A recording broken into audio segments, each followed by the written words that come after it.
In the summer of 1941, German forces advanced into the Soviet Union with extraordinary speed.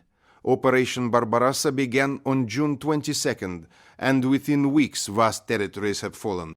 Entire Soviet armies were encircled and destroyed. To many observers it appeared that the road to Moscow lay open. Yet in late August, Adolf Hitler made a decision that would alter the course of the campaign.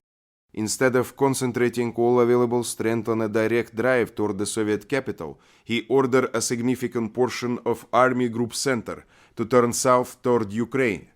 This decision has been debated by historians for decades. At the time, German armored spearheads had already advanced hundreds of miles. The Red Army was willing. Many German commanders, including Heinz Guderian, believed that speed was the decisive factor. They argued that Moscow was not only the political heart of the Soviet Union, but also the central hub of its rail network. Seizing it before winter could paralyze Soviet coordination and morale. Hitler saw the situation differently. He believed that destroying Soviet forces in the field was more important than capturing symbolic cities. Ukraine offered agricultural wealth, industrial resources, and the opportunity to eliminate large Soviet formations. He feared that a narrow thrust toward Moscow could expose German flanks to counterattack. From his perspective, securing the south was a matter of strategic prudence. The result was the Great Encirclement Battle around Kiev. In September 1941, Delia Takovых their massive pocket, capturing hundreds of thousands of Soviet troops. It was one of the largest encirclements in military history. On paper, it appeared to vindicate Hitler's judgment. The Red Army had suffered catastrophic losses, and German forces had gained valuable territory. But time was the one resource Germany could not replace. The diversion south delayed the renewed push toward Moscow until October. By then, the weather had changed. Autumn rains turned roads into mud. Supply lines stretched in over enormous distances. Vehicles broke down, horses died in large numbers.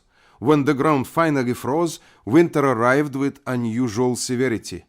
As German forces approached the outskirts of Moscow, they were exhausted. Equipment malfunctioned in the cold. Soviet resistance stiffened. Fresh divisions from Siberia, redeployed after intelligence indicated that Japan would not attack in the east, reinforced the defense of the capital. In December, the Red Army launched a counteroffensive that pushed the Germans back from the city. Was the diversion to Kiev a fatal mistake? Some argue that even a direct drive on Moscow in August would have faced enormous logistical challenges. The German army was already strained by distance and supply limitations. Others maintain that momentum in warfare is fleeting and that the weeks lost in Ukraine proved decisive. For older observers who remember how often wars hinge on decisions made under uncertainty, this moment illustrates the difficulty of command. Hitler's choice was not irrational isolation. It reflected a belief in destroying enemy armies rather than seizing cities. Yet war is shaped not only by battlefield victories but by timing, weather, and the endurance of nations. In hindsight, the division of forces in 1940 Berlin I did not bring Germany the quick victory it sought. Instead, the campaign in the east became a prolonged struggle of attrition that Germany was ill-prepared to sustain. The decision to turn south may not alone explain the failure before Moscow, but it marked a turning point.